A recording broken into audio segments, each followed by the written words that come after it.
Seguíamos, obviamente, después de nuestra reunión de Tibú, el día de los macabros hechos que hicimos, aún sin mucha información. Indudablemente fue un acto sorpresivo, en todo el sentido de la palabra, y queríamos volver allá a hacer una evaluación con datos, con las posiciones de las comunidades que se han venido expresando a pesar de la zozobra. Siempre la comunidad es fundamental. Aquí hicimos ya una reunión con la cúpula militar nacional, evaluando militarmente las circunstancias del territorio. Ahora hemos hecho este brochazo de visiones de la comunidad. Ya se venía adelantando previamente un trabajo que hemos denominado Pacto Social, con diferentes organizaciones sociales, voceros de la comunidad, que más o menos no es que no conozcamos, eso se llama el diagnóstico del territorio. El diagnóstico que aquí se ha expresado en manos de los gobernantes y de la comunidad, pues es realmente el mismo. Lo que existe en la región y sus posibilidades están más o menos delineadas por la comunidad ya desde hace tiempo. El pacto social es posible en términos de un diálogo social y un acuerdo. Pero el punto que falla es la implementación. Como decía mi mamá, mucho tilín, tilín y nada de paletas. Y el decreto de conmoción interior trata de llenar ese vacío. Espero que el conjunto del Estado, que no es solamente el gobierno, nos acompañen en este esfuerzo. Sería lamentable un Estado que no es capaz de unirse en torno a un problema concreto y común, como construir la paz en el Catatumbo, porque construirla aquí puede significar construirla a nivel nacional. No hay crisis que no traiga unos efectos positivos, si se busca la solución. La crisis no es total. Papa Francisco, en su encíclica Una Casa Común, sí prevé que si somos lo suficientemente estúpidos en el mundo, pues podemos acabar con la casa y por tanto con nosotros mismos. Es el signo de los tiempos, es lo que discute la humanidad, es decir, una crisis total, definitiva y sin solución, la extinción de la humanidad. Aquí se percibe, a partir de lo que algún compañero aquí dijo, la crisis climática, que irá en ascenso. Pero en general las crisis, y esta última también, la más grande de todas, la mamá de las crisis, que se nos dañe la atmósfera y que provoque entonces la destrucción de la vida, pues es la crisis de las crisis. Pero en general, en cada crisis hay una oportunidad. Eso no me lo inventé yo. Y por tanto aquí tenemos que ver las oportunidades. Claro, enterrar los muertos, devolver los desplazados, ojalá en un retorno tranquilo a sus tierras, curar heridas, venganzas. Gabriel García Márquez decía, los colombianos nos matamos es por el orgullo, por la venganza. Y nuestra historia de 75 años ya de conflicto, que comenzó el 9 de abril de 1948 en Bogotá, aunque hay quien dice que venía de atrás, y es cierto, nuestra historia ya de generaciones alrededor de un conflicto que cambia de cara a través de la historia, pero que no finaliza. 75 años de matarnos entre nosotros. Eso no lo ha vivido ningún país actual del planeta Tierra. Ninguno ha caído en esa trampa. Guerras internas han tenido, guerras civiles, revoluciones, guerras mundiales, Los europeos se mataron entre ellos 50 millones para poder destruir lo peor de la humanidad, que es el fascismo. Fascismo es un crimen internacional, un crimen contra la humanidad. No es un sistema de ideas, son acciones delincuenciales contra la vida humana, porque no se acepta la diferencia, la diversidad humana. Y la diversidad es la raíz de la humanidad. Somos humanidad porque somos diversos. No se plantea una guerra entre civilizaciones, algunos precisamente fascistas piensan así. Se plantea un diálogo entre civilizaciones para que la humanidad tenga objetivos comunes y los podamos lograr. El principal, la vida. Por eso no estamos desligados en este territorio de lo que pasa en el mundo, ¿no? Y el análisis y las soluciones, sobre todo, tienen que aceptar esa realidad. Ha sido interesante la discusión en la prensa sobre este tema, la forma como aborda el problema, pero yo quiero aquí expresar ante ustedes mi reflexión y creo las propuestas de solución, es lo que me corresponde.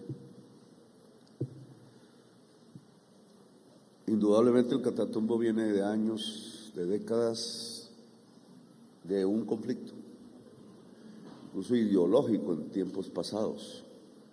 No recuerdo bien el pasaje de la violencia liberal conservadora porque esto eran selvas. Y fue la violencia liberal conservadora en otras regiones que fue llevando desplazados, huyendo de esa violencia, a configurar a través de la colonización campesina, que tumbó la selva, pues esta región que hoy tenemos. La violencia ha estado prácticamente desde el comienzo. Y esa violencia, ustedes lo dicen, no hay necesidad de profundizar mucho, tiene una raíz, la desigualdad social de Colombia, la exclusión de la mayor parte de la población, que puesto en un mapa se puede definir también como una exclusión de las regiones.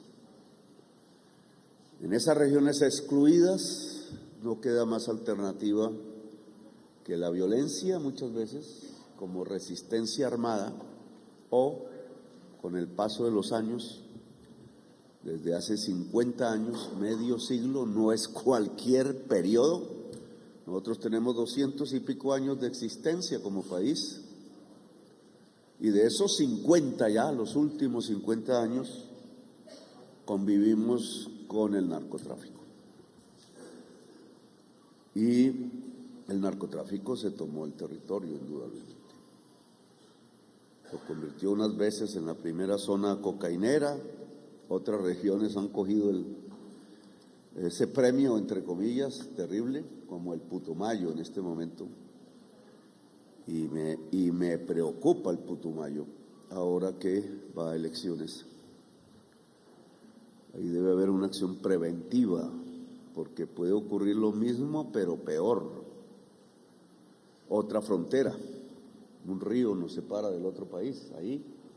Pero esos ríos van llevando ya no la vida, no los peces, sino no las semillas que a través de los ríos llegan a los territorios, sino va llevando una de las exportaciones más grandes de cocaína en nuestros últimos 50 años y de las más grandes, la más grande del mundo, y no va para los Estados Unidos, por obvias razones. Bueno, yo creo que, como lo dijo aquí una señora líder, pues estamos cansados de la violencia. No podemos proponerle a nuestros hijos que otra generación más sea consumida igual que la nuestra, igual que la de nuestros padres, igual que la de nuestros abuelos, en violencia.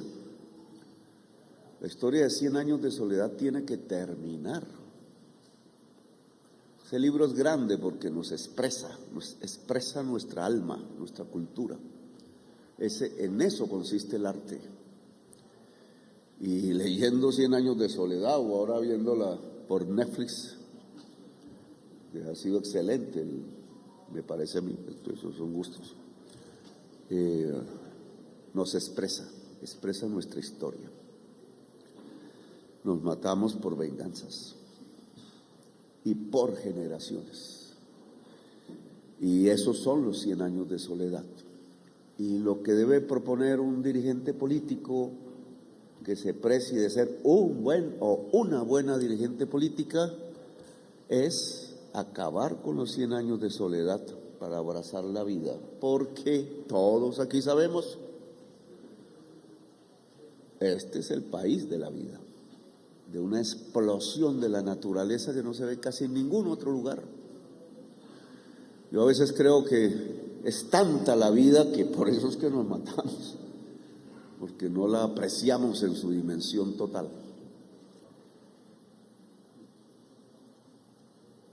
Aquí lo han dicho, no tengo que profundizar tampoco mucho. La paz consiste en cambiar la economía y en erradicar las causas reales de la violencia. Problemas de pobreza, de aislamiento, de exclusión. ¿Qué hicieron los anteriores gobiernos? Eso lo escribirán ustedes en sus libros. Se puede decir que nada.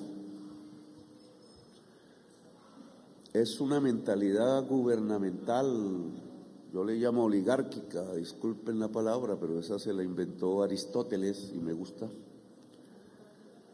que no mira el territorio, que no mira el pueblo, solo piensa en enriquecerse a sí misma. Y cuando ustedes cogen cualquier cuadro del presupuesto, yo siempre cojo el de las vigencias futuras, que se llama, poca gente sabe de ese tema.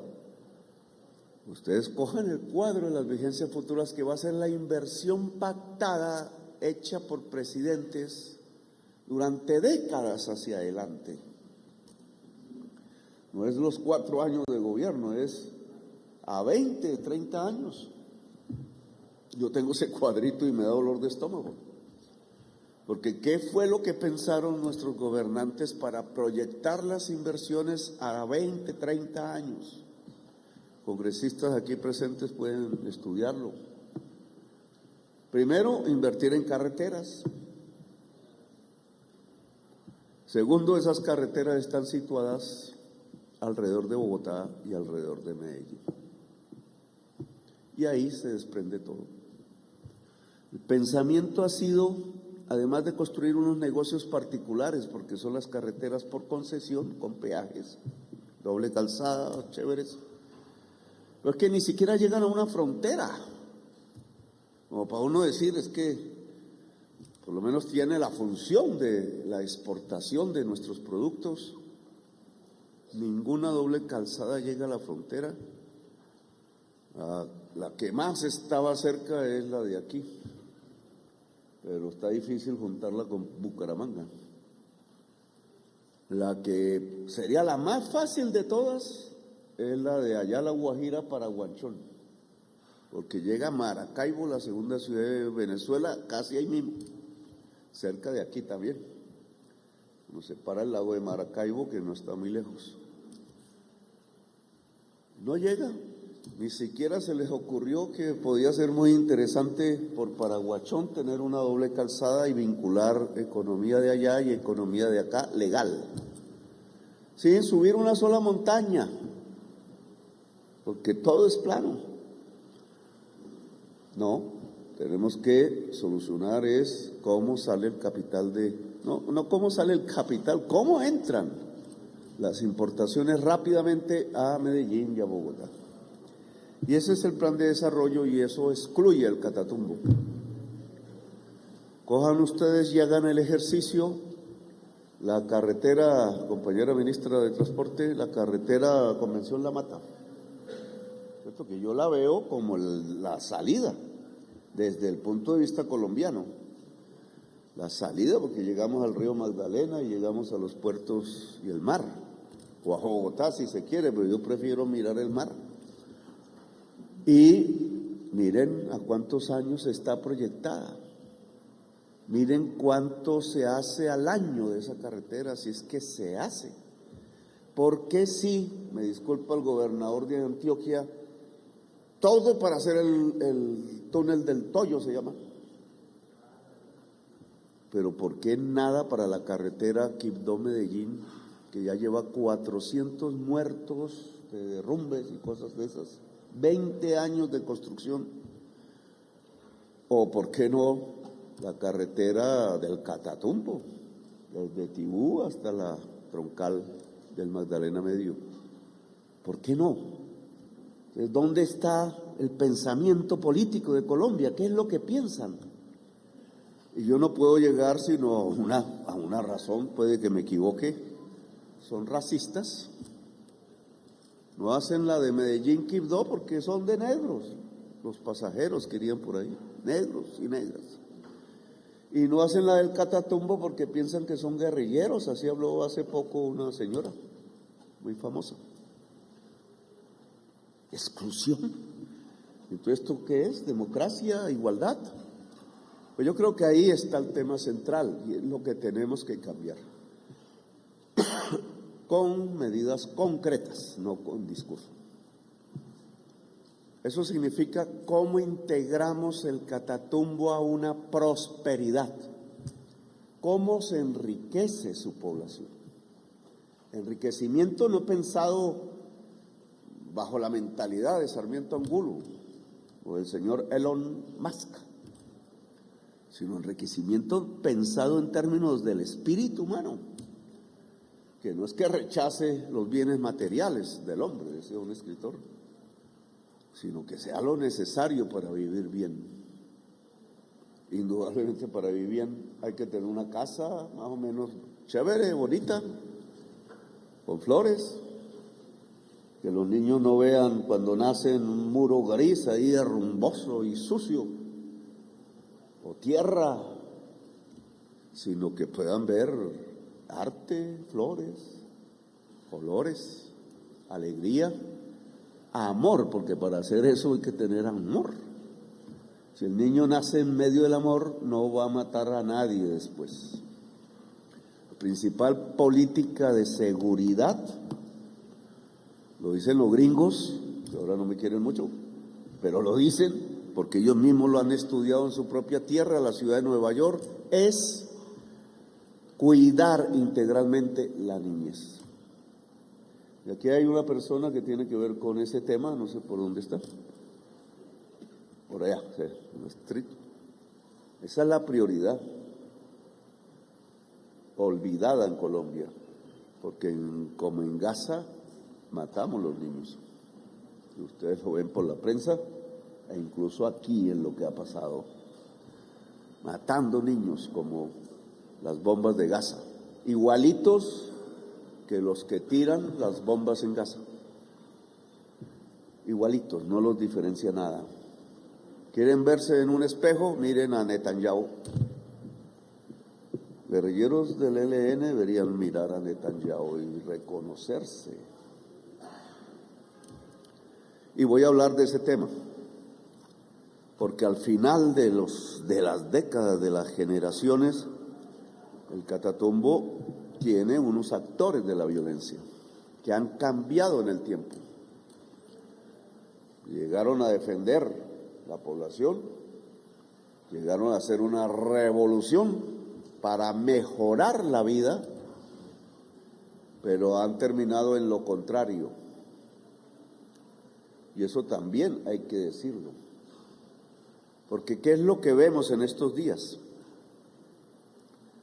Una fuerza extranjera ocupando el territorio. Todos nosotros dijimos, nada más una fuerza extranjera entrará a Colombia porque nos haremos matar. Hemos perdido mucho el territorio, no nos hemos hecho matar. Pero lo que hay en el Catatumbo es una fuerza extranjera ocupando el territorio. Por eso yo dije en alguna de mis trinos, Este es un problema de soberanía nacional, no solo es un conflicto interno, que los tenemos de antes. Dicen que ¿por qué trino tanto? Pues que la televisión no hace sino hablar pendejadas y mentiras de mí, entonces me toca expresarme, yo mismo. El trino que puse sobre el tema de los deportados colombianos tiene 33 millones de personas que lo han leído. Me va mejor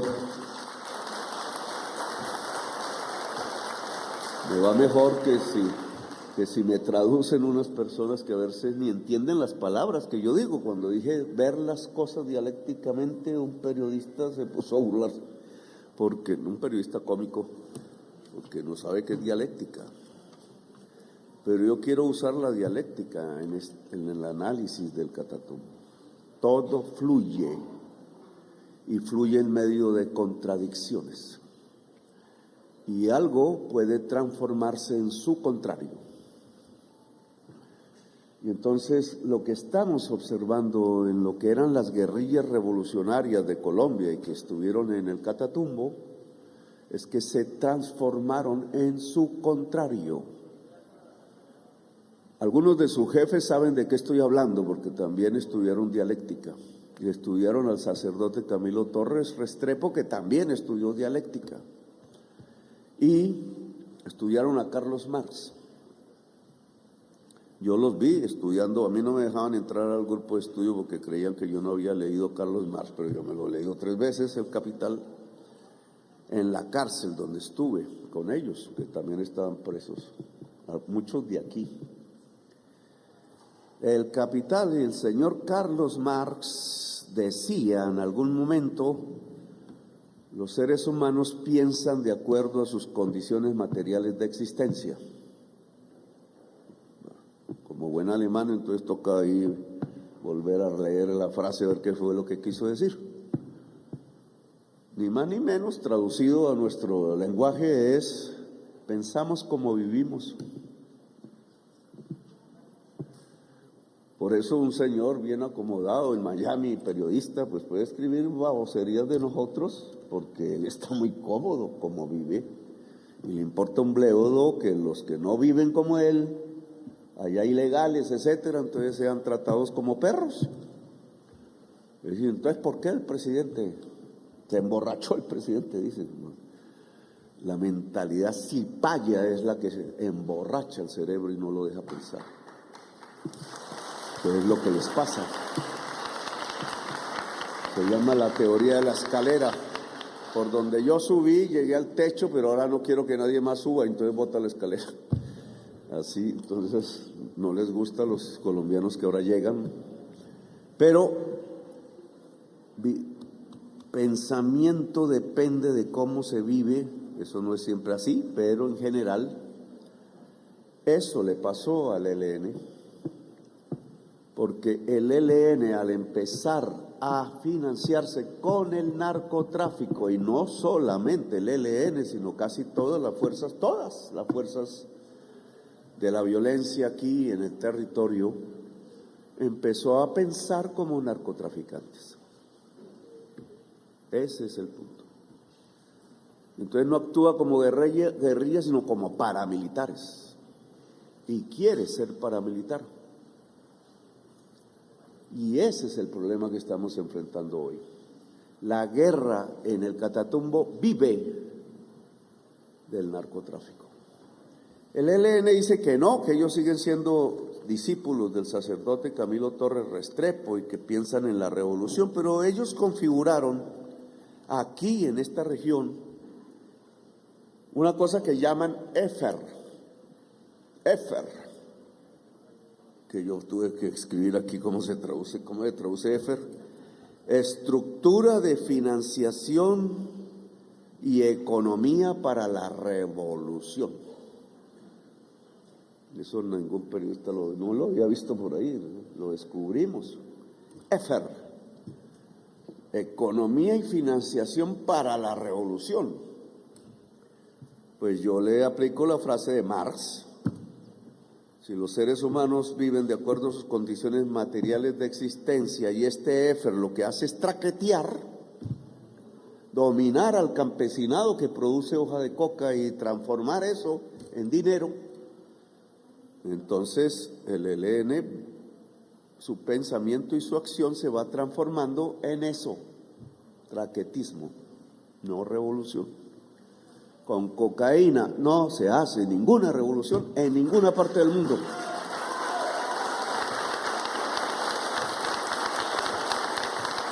Que lo sepan, no lo digo yo, lo puede decir Carlos Marx, en el cual dicen que creen. Pues que yo creo que ya creen más es en Pablo Escobar, porque ese sí enseña cómo era, enseñó cómo era ganarse el billete traqueteando. Entonces no es el sacerdote Camilo Torres ya el que está inspirando, no es Carlos Marx ni nada de eso, ni la teología de la liberación, es Pablo Escobar. Y por eso su forma de acción ya no es la de antes, la guerrilla, los Che Guevara, no, es como los paramilitares, y eso fue lo que hicieron en este territorio, matar al pueblo. Yo sé que hay combatientes del ELN de aquí, que como trajeron los del ELN extranjeros, le mataron a su propia familia, a sus primos, y están protestando al interior, espero que no los fusilen. Porque una de las cosas que puede pasar, y yo invito a eso, es que la gente del ELN que aún quiera hacer una revolución se separe de los paracos y traquetos. Ellos saben lo que yo digo. Es el momento de definir lo que está en cuestión, además de la estabilidad de la región y del país y de la frontera y de nuestra soberanía nacional y de la paz. Lo que está en cuestión es la propia historia del ELN, que la están ensangrentando, ensuciando, enterrando. Es el final del ELN. Si su propia gente que sabe por qué estaba peleando no se separa inmediatamente del tipo de mandos que lo único que le interesa es ver cómo se traquetea para ser poderoso en una región determinada. Eso no es la revolución. Así que yo invito, y estas cosas están pasando ya. 112 combatientes del Frente 33, dirán arrinconados, sí, pero en su arrinconamiento decidieron con sus fusiles y sus armas, 1 tonelada de explosivos había por ahí, decidieron entre el ELN paramilitar y el gobierno del cambio, escogemos el gobierno del cambio. Eso dijeron. Y se fueron allá a la base militar y entregaron sus fusiles, etcétera. Y yo personalmente voy a posibilitar que tengan un mejor vivir, la mayoría jóvenes, algunos niños, 20 niños. Porque es que la gente así que puede ayudar a la paz. Claro, llevados al extremo, pero decidieron por la paz dejar de disparar al hermano. Y creo que eso puede aumentar. Yo lo invito al comandante del Frente 33 a que no le pase lo el comandante, ¿cómo se llama? Carlos Patiño, allá en el Micay, Cauca, que se mató el mismo. 8. El Mocho, bueno, eso, yo prefiero no poner las alias sino los nombres de las personas, porque hay que volver a la persona. Yo me llamé Aureliano algún día, pero Gustavo Petro me suena mejor, aunque llevo algo de eso. Lo dije en mi trino. La persona, comandante del Frente 33, que ya sabe cómo está su situación, me escribió. La carta es bonita. Yo creo que hay que publicarla, Oti, no sé, que la tiene usted. La carta es bonita, bien escrita. Pero en el contenido de esa carta dice que queremos dar el paso. De pronto hay que entregarle esto a Petro, dicen, pero sí que la gente de aquí ya votó mayoritariamente por mí, entonces no tiene que entregarme nada, simplemente hay que oír al pueblo. Yo los invito a dejar las armas, concentrarse en algún punto donde los cuidamos bien y hablar. ¿Qué vamos a hablar? Pues también lo he escrito por ahí, la paz es el diálogo entre los desarmados, ustedes. Y obviamente la más gente que hay en toda la región con su diversidad. El diálogo social no es la paz con los armados, es con los desarmados y las desarmadas. Como se logra un proceso serio de paz, porque si no, como dijo la compañera, pasamos de una guerra a otra guerra, que es lo que estamos viendo después del proceso de paz de Santos, 2016. Fíjense, no lo van a decir por televisión, que la desmovilización hasta ahora alcanzada del Frente 33 es la más grande desmovilización de los tiempos, desde los tiempos del proceso de paz del 2016. Luego aquí hay un pedazo que en medio de la catástrofe es positivo y hay que profundizar, porque puede ser todo el Frente 33 y yo lo invito a dar ese paso audaz. Dice uno de ellos, y tenemos que hablar del narcotráfico y de por qué. Pues claro, hablemos del narcotráfico y de cómo salir. Y ellos con su experiencia, que es experiencia en la tierra, más que en los libros. Pero demos el paso, permitamos que el acuerdo de paz en el Catatumbo sea el pacto social del Catatumbo, hecho por la gente, con lo que la gente ya ha percibido de su territorio mismo, que ese sea el acuerdo, y pasamos los jóvenes del fusil hacia el libro, del fusil hacia el conocimiento, del fusil hacia la producción. Los gobiernos aquí, hasta yo fui testigo de eso, le entregan al guerrillero limosnas, como si no fuera un rebelde. Un rebelde no se aplaca con limosnas. Un rebelde se aplaca construyendo una vida buena de él y de su comunidad, porque todos pertenecen a alguna comunidad, tienen familias, tienen su entorno social. También invito a la gente del ELN, una vez se vaya la fuerza extranjera o la destruyamos, ya no están juntos, porque aquí, y quiero que ustedes me entiendan, aquí va el Estado a controlar la frontera. Si no, pues esto ha sido un problema eterno en el norte de Santander. Si no, seguimos en medio de las violencias. Y por eso la cúpula militar que está aquí acompañándome. No vamos a reprimir a la población. Esto no es Uribe, ni es la Comuna 13. Aquí nuestro enemigo no es la gente, lo que queremos es que la gente sea nuestra amiga y podamos trabajar juntos. Y por tanto no vamos a interferir teléfonos o encarcelar civiles inocentes o perseguirlos o hacer toques de queda o golpearlos con gases lacrimógenos, no. La paz comienza porque el territorio sea democrático, donde la gente sea libre. Si algo está haciendo el ELN es acabar la libertad, y si algo tenemos que hacer nosotros es fundar la libertad, emancipar es la palabra. Quienes nos consideramos revolucionarios, de verdad, somos emancipadores, no esclavistas. Es lo contrario. Bolívar era un emancipador. Le dijeron el libertador por eso, creaba libertad. Era el emancipador. Colombia se separó de esa ruta y hay que volver.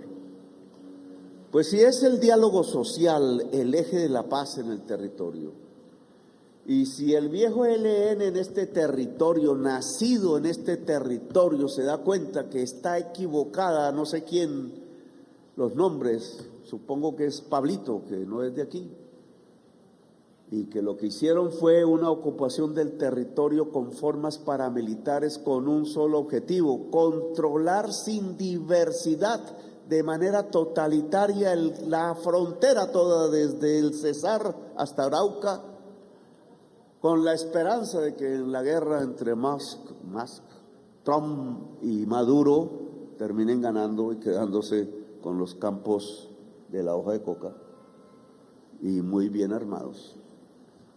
Yo no quiero eso no es nuestro camino. Y entonces yo le propongo a la población dejar el cultivo de hoja de coca. Y se van los violentos. Lo que atrae a los violentos es el cultivo de hoja de coca, no porque la mata tenga la culpa, es una mata más, incluso con un origen cultural, religioso, espiritual, que la encontraron los indígenas. La mata no tiene la culpa, la mata no es la que mata. Lo que mata es la codicia que usa esa máquina para sacar esa mata, para sacar un químico y venderlo en los países ricos, que por prohibir eso, entonces se emborrachan con whisky, pero prohíben la cocaína. Se emborrachan con vino, prohíben la marihuana. Se emborrachan con fentanilo y se matan ellos mismos, pero prohíben lo que es del sur, porque ellos quieren ser poderosos en el norte. Esa prohibición es la que nos mata, pero ese no lo vamos a poder resolver ni aquí ni mi gobierno. Lo resolverá el mundo en algún momento. Y por tanto nosotros tenemos que actuar en el mundo de hoy. Y el mundo de hoy nos lleva a que es mejor no producir hoja de coca. Cambiar la economía del territorio. Los decretos de conmoción interior no van a interferir comunicaciones de ustedes o encarcelar civiles. Es a cambiar la economía del territorio. Nos medirán ustedes si somos eficaces o no, pero seremos eficaces si el pueblo nos acompaña. Esa es la fuerza fundamental. Si la voluntad, y entonces convoco aquí, ya no al Frente 33, ya no solo a los ELNs viejos de aquí, sino que convoco a las mujeres en primerísimo lugar.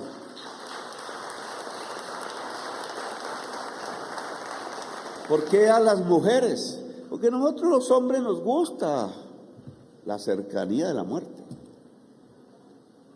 Como decía Jesús Tacio Rivera, la vorágine, jugué mi corazón al azar y antes de conocer mujer alguna, me lo ganó la violencia.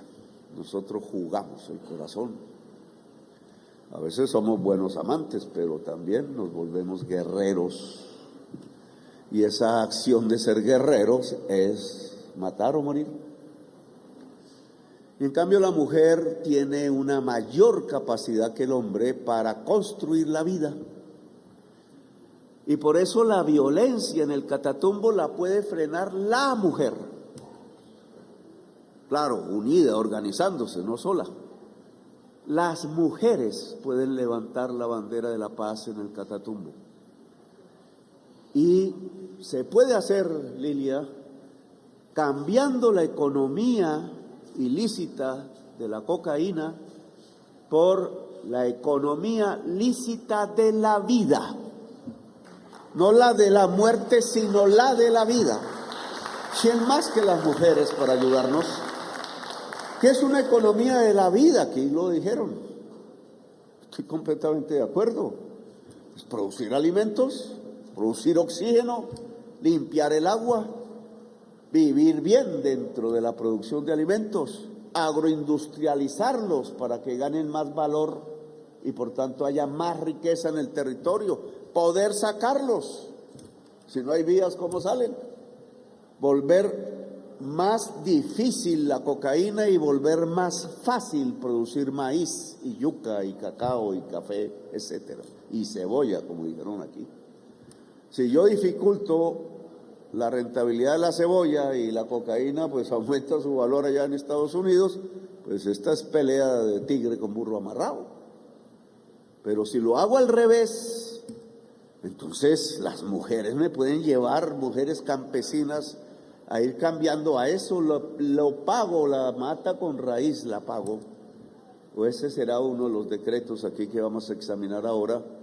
Pero tengo que pagarla de tal manera que la familia pueda vivir mientras crece la yuca y la cebolla y el cacao y el café y el pan coger para comer bien.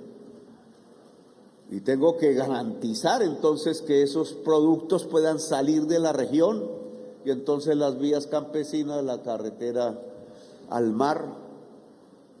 Venezuela no sé si nos ayudará porque debería haber una carretera a Maracaibo. Eso, había un ferrocarril que hicieron nuestros abuelos y lo dejaron caer. Tengo que construir una economía de la vida que significa salud, agua potable. La niñez toda debe estar en preescolares, compañera Astrid. En el colegio se puede educar, en educación superior, el ministro de Educación. ¿Cuántos cupos de educación superior se han abierto en los colegios del Catatumbo?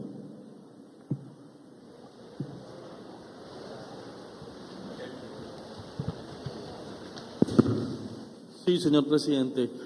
Hemos establecido la estrategia PETIES en 10 municipios del Catatumbo y en este momento hemos abierto tránsito inmediato hacia la educación superior con 3 nuevos programas en 4 municipios de la región. ¿Cuántos cupos?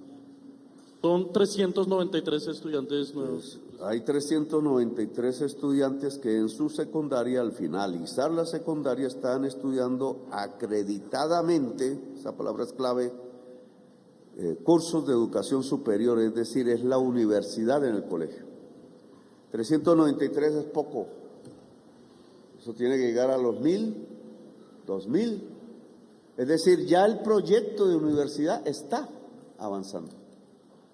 No es que que es un error aquí los funcionarios de La Paz, creer que una universidad es hasta que se hace un gran edificio, y eso pasan años, y se abre entonces para que entren los jóvenes de ese entonces, porque ya los de hoy se perdieron.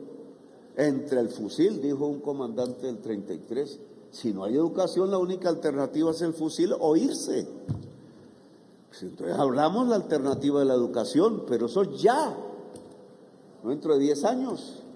Entonces sí, la construcción bonita puede irse haciendo y ahí pasará el tiempo y si la gente cuida que no se roben el billete, pues se abrirá. Pero mientras tanto hay que abrir la educación superior, que es lo importante. En los colegios, todos los de la zona del Catatumbo, todos deben tener educación superior que incluye la tecnológica del SENA, porque aquí también se expresaron, y tiene que ser pertinente, claro que sí. Si no enseñamos del campo, del agua y de la vida, no estamos en el territorio. Me gusta a mí la filosofía, pero no todos se vuelven filósofos, y el territorio, además de filósofos, necesita pues agricultores, sembrar bien la comida que da la vida para el mundo, no solo para Bogotá, para el mundo. Por eso abrimos ese programa inmediatamente, ya está abierto y lo vamos a impulsar, financiar y ampliar. Desde los niños en el preescolar, todos, hasta que puedan salir con educación superior y continuarla transparentemente, ahí sí, en una universidad que ya no serán sino 3 años, porque estudió 2 en el colegio. Entonces, estos decretos que son de conmoción interior es lo que queremos hacer. Financiar al ejército, sí, y las otras armas aquí, porque el Estado de Colombia se respeta. porque a ningún funcionario corrupto por ahí, de aquí o de allá, se le puede ocurrir que lo que hay que proteger y apoyar es el paramilitarismo del ELN. Ese se erradica, o si no el paramilitarismo del ELN acaba con Venezuela y con Colombia. Y se vuelve la excusa de la invasión. Ojo, nosotros aquí queremos paz, no guerra con nadie. Y no estamos cazando guerra con nadie, solo nos respetan. Y para ser respetados necesitamos aquí las armas del pueblo. Ojalá no disparen, ojalá llegue el momento de no disparar. Y llega el momento de no disparar si los jóvenes de aquí armados deciden el camino de la paz. ¿A cambio de qué? De esto, los otros decretos de conmoción interior, que vamos ahora enseguida a estudiar. Para ver, algunos no me han gustado, otros sí. Para que aquí haya un plan Marshall social, para que el Catatumbo después de este gobierno pueda decir definitivamente la región cambió y estamos saliendo adelante. Para que esto que hagamos aquí en el Catatumbo pueda hacerse en el litoral pacífico, pueda hacerse en el Putumayo, pueda hacerse en el Guaviare, pueda hacerse en el Chocó, etcétera. Para que entonces podamos mostrar que sí es posible la paz, que sí es posible en Colombia dejar de matarnos eternamente, que sí es posible que Colombia sea el corazón del mundo porque es el corazón de la vida, que sí es posible que se terminen los 100 años de soledad y no haya más corazones, no haya más aurelianos, coroneles aurelianos Buendía cambiando el amor por las armas, sino al contrario, jóvenes del ELN y jóvenes del Frente 33 que se matan entre sí y a sus familiares y a las comunidades campesinas. Es el momento de cambiar las armas por los amores. Y uno de esos amores, quizás el más fuerte, es el amor al pueblo. Así que yo los invito a amar el pueblo, transformar, hacer una revolución de verdad. Pero eso se hace sin el fusil, con la cabeza y con la unidad popular. Eso se hace con decisión, eso se hace con liderazgo, eso se hace construyendo vida, no muerte. Los constructores de vida somos los revolucionarios. Los constructores de muerte son los fascistas. Así que escojan bien el campo. Gracias a todas y todos por haberme escuchado.